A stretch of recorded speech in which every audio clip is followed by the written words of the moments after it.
At kung ang Barangay Diklat sa Umingan ay walang barangay hall, ang Barangay Aguso Hall naman sa Tarlac City, bagong pintura. Pero, reklamo ng mga residente, gaano man kaganda ito, ni minsan, hindi nila napakinabangan ito.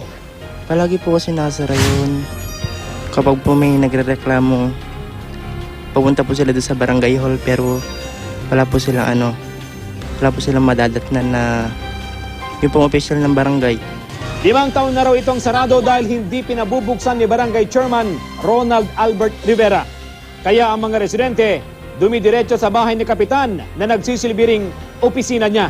Pinuntahan ng aming news team ang bahay ni Barangay Chairman Rivera pero wala sa roon. Hinarap kami ng kanyang amang tumatayong barangay administrator. Maayos naman, wala namang problema.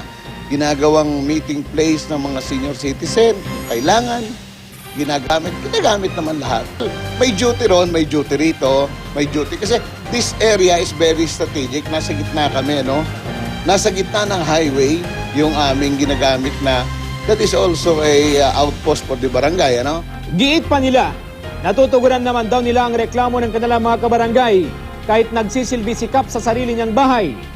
Tiniyak naman nila sa aming tutugunan ang kagustuhan ng mga residente.